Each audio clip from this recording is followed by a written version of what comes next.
Hello guys, আজকে আমাদের topic হচ্ছে ওয়ার্ডপ্রেস কিভাবে ম্যানুয়ালি ইনস্টল করতে হয়। তো আজকে আমরা সেটা দেখব। তো শুরু করা যাক আজকে ভিডিও। তো Cpanel লগইন করার পর আপনারা এরকম একটা ইন্টারফেস দেখতে পারবেন। তো একটু স্ক্রল করার পর দেখতে পারবেন মাইস্কুয়েল এন্ড ডাটাবেস নামে একটা অপশন আছে, এখানে ক্লিক করবেন ডাটাবেসের মধ্যে। তো আমাদের ওয়ার্ডপ্রেস ম্যানুয়ালি ইনস্টল করা যে ফার্স্ট স্টেপ, আমরা তো এই প্রথম যে ফার্স্ট স্টেপে আছি আমরা। তো আজকে আমি একটা কি বলছি এখানে ক্রিয়েট নিউ ডাটাবেস। তো আমি এখানে ডাইনামিক স্টোর নামে একটি ডাটাবেস ক্রিয়েট করলাম। ক্রিয়েট ডাটাবেস ক্লিক করলাম, বলছে এডিট দ্য ডাটাবেস। হ্যাঁ, তো কবে ক্লিক করলাম, তারপর আমাদের ডাটাবেস ক্রিয়েট হয়ে গেল। তো আমি যদি একটা notepad.pw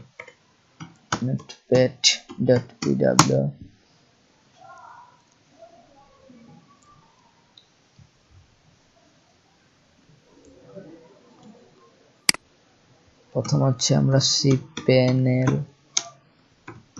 লগইন করলাম। Cpanel এ লগইন করার পর আমাদের ফার্স্ট যে স্টেপটা ছিল সেটা হচ্ছে ক্রিয়েট এ নিউ ডাটাবেস। আচ্ছা, আমরা একটা ডাটাবেস ক্রিয়েট করে ফেলছি অলরেডি। তো আমাদের পরবর্তী স্টেপ হচ্ছে মাইস্কুয়েল ইউজারে গিয়ে আপনার অ্যাড নিউ ইউজার যে অপশনটা দেখছেন সেখানে গিয়ে একটা ইউজার অ্যাড করে দিবেন। তো ইউজার নেম যে কোনো কিছু হতে পারে, যে আপনার মাইস্কুয়েল ডাটাবেসের সাথে ম্যাচ করতে পারবেন না। আমি ম্যাচ করে লিখছি বোঝার সুবিধাতে, যেহেতু আমার এখানে অনেকগুলো ইউজার কারেন্ট ইউজার যেহেতু অনেকগুলো অলরেডি আছে, সেহেতু আমি একই রাখছি বোঝার সুবিধার্থে। এখানে পাসওয়ার্ড দিবেন। তো আমি একটা পাসওয়ার্ড, আমাদের সেকেন্ড স্টেপ হচ্ছে কি অ্যাড নিউ ইউজার। আচ্ছা, আমি পাসওয়ার্ডের জন্য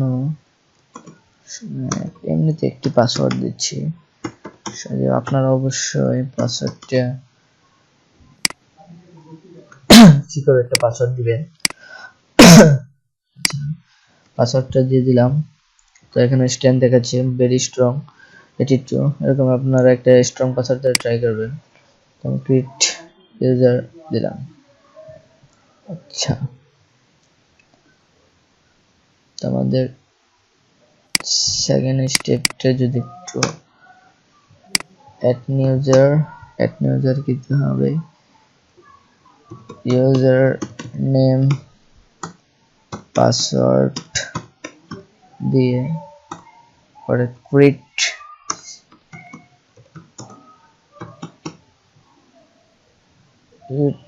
ইউজারে ক্লিক করতে হবে। আচ্ছা,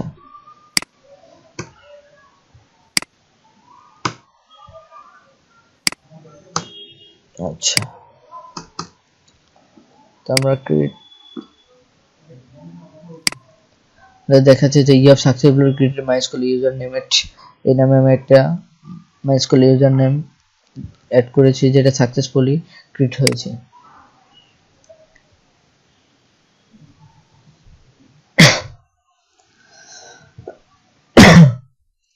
তারপর একটু নিচে স্ক্রল করলে, তো আমরা প্রথম কি করলাম, একটা ক্রিয়েট নিউ ডাটাবেস নামে একটা ডাটাবেস ক্রিয়েট করছি।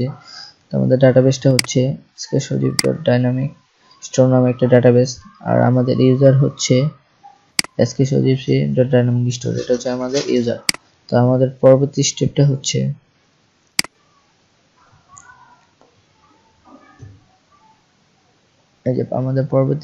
হচ্ছে অ্যাড ইউজার টু ডাটাবেস। হ্যাঁ, অ্যাড ইউজার টু ডাটাবেস। তো আমাদের ডাটাবেস নেম কি ছিল, ডাইনামিক স্টোর ক্লিক করে দিলাম। তো এখান থেকে আমি ডাইনামিক স্টোর চুজ করে দিলাম। আপনারা ইউজার নেমটা এখান থেকে চুজ করে দেবেন এবং ডাটাবেস এখান থেকে চুজ করে দেওয়ার পর অ্যাড করে বাটনে ক্লিক করবেন। অ্যাড বাটনে ক্লিক করার পর এরকম একটা ইন্টারফেস দেখতে পারেন, সেখানে হচ্ছে ম্যানেজ ইউজার প্রিভিলেজ। এখানে ম্যানেজ করতে বলে এই ইউজার নেমটা এই ডাটাবেসে কি করতে পারে আপনারা কিছু না বুঝে অল প্রিভিলেজ দিয়ে দিবেন। তারপর মেক চেঞ্জ ক্লিক করে দিবেন। সাকসেস দেখানোর পর আপনারা গো ব্যাক দিয়ে চলে আসবেন। এখন আমাদের ইউজার MySQL ডাটাবেস একদম ইউজার ক্রিয়েট করা হয়ে গেছে সাকসেসফুলি। তো এখন আমরা আবার cpanel নোট তবে cpanel যাচ্ছি আবার। আচ্ছা, আমরা এখান থেকে না গিয়ে এখান থেকে দিতে পারি।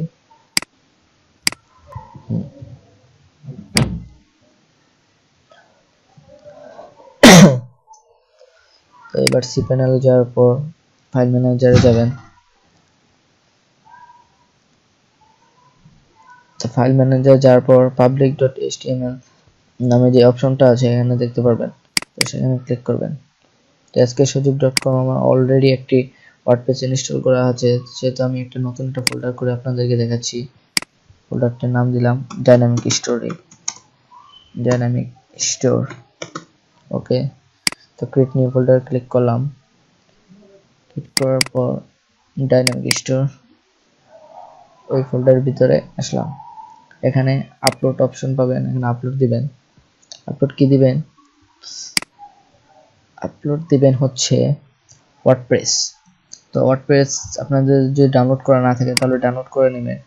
আমি ডেসক্রিপশন বক্সে ওয়ার্ডপ্রেস ডাউনলোড করার লিঙ্কটা দিয়ে দিব। তো যেহেতু আমার ওয়ার্ডপ্রেস ডাউনলোড করা আছে সেহেতু আমি দিয়ে দিচ্ছি এখানে। ওয়ার্ডপ্রেস অবশ্যই জিপ ফাইলটা ইনস্টল করবেন cpanel-এ, সরি আপলোড করবেন। তো আমার ওয়ার্ডপ্রেসটা আপলোড হয়ে যাচ্ছে।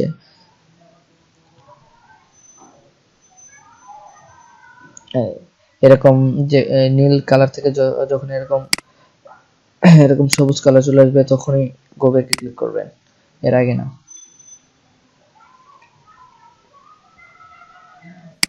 Go back. আচ্ছা, তো জিপ ফাইলটা আপলোড হয়ে গেছে। তো আমাদের জিপ ফাইল তো এক্সট্রাক্ট করতে হবে। আচ্ছা, আমরা এক্সট্রাক্ট করতে যাচ্ছি কোথায়? এই ফোল্ডার। তো ঠিক আছে, আমরা এক্সট্রাক্ট করে দিচ্ছি। এক্সট্রাক্ট করার পর রিলোড দিবেন। রিলোড দিলে এরকম ওয়ার্ডপ্রেস নামে একটি ফোল্ডার ক্রিয়েট হয়ে যাবে। আর এটা এখন কোনো দরকার নেই। তো কোনো যে কোনো কিছু এই cpanel-এ ডিলিট করার আগে skip the trash and permanently delete এই এখানে ক্লিক করে দিবেন। আচ্ছা, তো আমরা চাইছি ডাইনামিক স্টোরের জন্য আমাদের ওয়ার্ডপ্রেস সাইটে ইনস্টল হয়। তো ওয়ার্ডপ্রেস ফোল্ডারে গেলে তো হবে না। তো এখানে সিলেক্ট অল দিবেন। সিলেক্ট অল দিলে আমরা এখন যেটা করব সেটা হচ্ছে মুভ করে দিব ফাইলগুলো। তো ওয়ার্ডপ্রেসটা সিম্পলি কেটে দিবেন এবং ডাইনামিক স্টোরটা এখন পাবলিক স্টেবল মানে হচ্ছে sksujuk.com। আর আমরা যে রুট ফোল্ডার বা ডাইনামিক স্টোর নামে যে ফোল্ডার করেছি সেখানে আমাদের ওয়ার্ডপ্রেসটা ইনস্টল হবে। তো আমরা এখানে সব ফাইলগুলো মুভ করে দিচ্ছি ডাইনামিক স্টোরের ভিতরে। তো আপ ওয়ান লেভেল ক্লিক করার পর দেখতে পারবেন যে এখন ডাইনামিক স্টোরে চলে এসেছে। তো এখানে ওয়ার্ডপ্রেস ফোল্ডারটা অবশ্যই ব্ল্যাঙ্ক থাকবে, সেটা আর কোনো দরকার পড়ছে না। তো অবশ্যই এটা ডিলিট করে দিবেন। cpanel অযথাই বাড়ি করার কোনো প্রয়োজন নেই। আচ্ছা, তো আমাদের কিন্তু মোটামুটি আমাদের কাজ কমপ্লিট। তো আমাদের আজকে সজীব আমাদের ফোল্ডারটা কি ছিল? Dynamic store. আচ্ছা, ডাইনামিক স্টোর ব্রাউজ করবেন। ব্রাউজ করার পর আপনারা যেটা দেখতে পারবেন পেজ নট ফাউন্ড কেন হচ্ছে সেটা একটু দেখতে হবে। ভুলটা হচ্ছে, আমি মনে হয় স্পেলিং এ মিস্টেক করেছি। ডাইনামিক স্টোর ঠিকই তো আছে। আচ্ছা, ডাইনামিক স্টোরে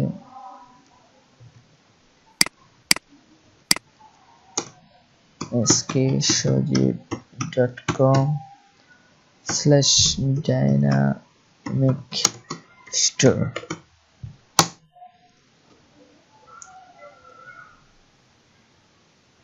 হ্যাঁ, আমি যেটা করেছিলাম ভুল হয়েছিল, সেটা হচ্ছে এই যে ডাইনামিক স্টোর পর আমরা একটা স্পেস ব্যবহার করেছিলাম। স্পেসটা প্রথমে দিইনি, তো দেওয়ার পর চলে এসেছে এরকম একটা ইন্টারফেস যা ওয়ার্ডপ্রেস ইনস্টল করার মতো, কোনো অ্যাপস ইনস্টল করার মতো অনেকটা। তো এখানে ইংলিশ সিলেক্টেড থাকবে, আপনি শুধু কন্টিনিউ করে যাবেন।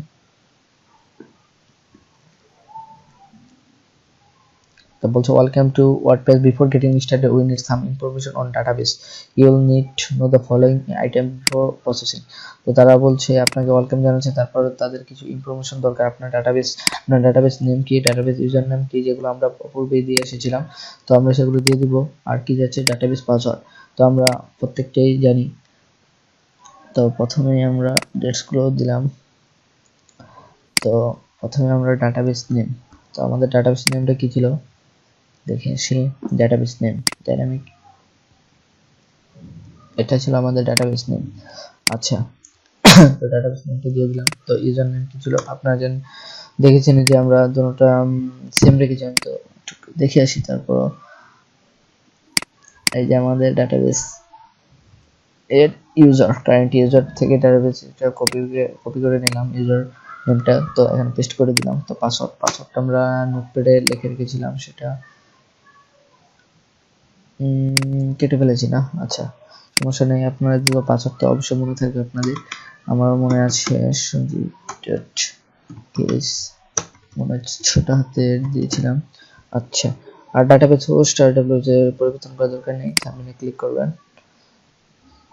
আচ্ছা, alright Sparky, you have made it through this part of installation. তো আমি WordPress can now communicate with your database if you are ready, time now to go. তো আমাদের সাকসেসফুল হয়েছে যে WordPress can now communicate with the database টা আমাদের ডাটাবেসের সাথে আমার WordPress টা কমিউনিকেট করতে পেরেছে। তো রান ইনস্টলেশনে ক্লিক করবেন। রান ইনস্টলেশনে ক্লিক করার পর আপনার সাইট টাইটেল, আচ্ছা আমরা কিন্তু অলমোস্ট ডান। তো সাইট টাইটেল, আমাদের সাইট টাইটেল হচ্ছে আমাদের সাইটে প্রবেশ করার পর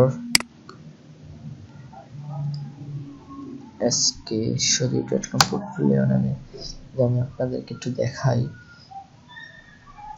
এই skshadip web developer and WordPress expert, এরকম যে সাইট টাইটেলটা থাকে, তো সেরকম সাইট টাইটেল একটা দিয়ে দিবেন। আমি এখানে শুধু ডাইনামিক স্টোর দিচ্ছি এখন আপাতত।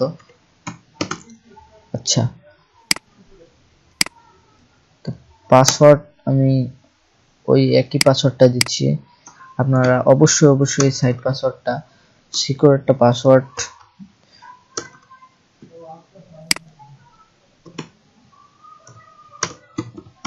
সজীব ডট ksan দিবেন এবং আপনার যে ইমেলটা আছে, আমি একটা ইমেল দিয়ে দিচ্ছি। আর ডিসকারেজ হচ্ছে সার্চ ইঞ্জিন আপনার এই সাইটে এসে ইন্ডেক্স করতে পারবে না। আপনি যেহেতু এখন ওয়ার্ডপ্রেস ইউজ করছেন, মানে আপনার সাইটে এখন রেডি না, তো আপনারা ডিসকাস করে দেবেন যখন সাইট একদম লাইভ হয়ে যাবে, একদম ফুলি তৈরি হয়ে যাবে, তখন আপনারা এটাকে ডিসকাসটা উঠিয়ে দিতে পারবেন তখন এই ড্যাশবোর্ডের ভিতর থেকে। আচ্ছা ঠিক আছে, তো আমরা সাইট টাইটেল দিলাম, ইউজার নেম দিলাম, পাসওয়ার্ড দিলাম, অল ডান। নাও ইনস্টল ওয়ার্ডপ্রেসে ক্লিক করলাম। আমরা আমার ভুল করে না থাকলে আপনারা এরকম সাকসেস আপনাদেরকে শো করবে। তো WordPress has installed, thank you and enjoy, তারপর লগইন এ ক্লিক করবেন। না আপনারা যে সাইট টাইটেলটা ইউজার নেম, আচ্ছা ইউজার নেম আমি এখান থেকে যেটা বাই ডিফল্ট সিলেক্ট হয়ে গেছিল আমার, সেটা আমার দেখাতে মনে নেই। তো আপনারা ইউজার নেমের যেখানে ওইখানে যে ইউজার নামটা দিবেন, এখানে সেই ইউজার নামটা দিয়ে আপনারা এখানে যে পাসওয়ার্ডটা দিয়েছিলেন সদীপ.com নামে, সেটা লগইন করলাম। পাসওয়ার্ডটা ভুল দেখাচ্ছে কারণ হচ্ছে আমার আগের যে পাসওয়ার্ডটা রিডাইরেক্ট করছে অন্য একটা সাইটের। তো আমি এখন যে পাসওয়ার্ডটা দিলাম সেটা নোটপ্যাড থেকে sjib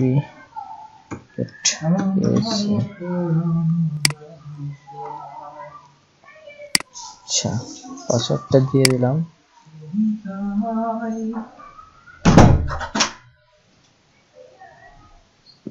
তো আমাদের ওয়ার্ডপ্রেস কিন্তু ম্যানুয়ালি ইনস্টল সাকসেসফুল হয়ে গেছে।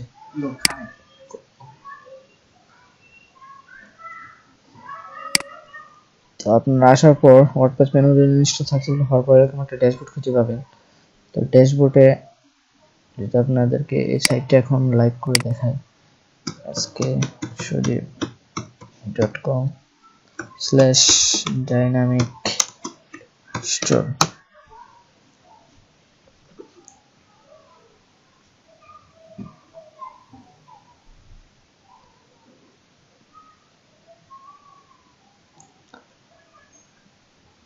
তো আমাদের সাইট কিন্তু লাইভ হয়ে গেছে। ওয়ার্ডপ্রেসের যে ম্যানুয়ালি যে থিমটা থাকে, সরি যে বাই ডিফল্ট যে থিমটা থাকে, এই থিমটা এখানে আপনার শো করবে। তো আমরা পরবর্তী যে টিউটোরিয়ালগুলো আসবে সেখানে দেখবো আপনার কিভাবে একটা ওয়ার্ডপ্রেস থিম ইনস্টল করব, ওয়ার্ডপ্রেস থিম ইনস্টল করে ডেমো আপলোড করবো, সেগুলো পরবর্তী টিউটোরিয়ালগুলোতে থাকবে। তো সাথে থাকার জন্য ধন্যবাদ। চ্যানেলটি সাবস্ক্রাইব করে রাখবেন পরবর্তী ভিডিওগুলো আপলোড পাওয়ার জন্য।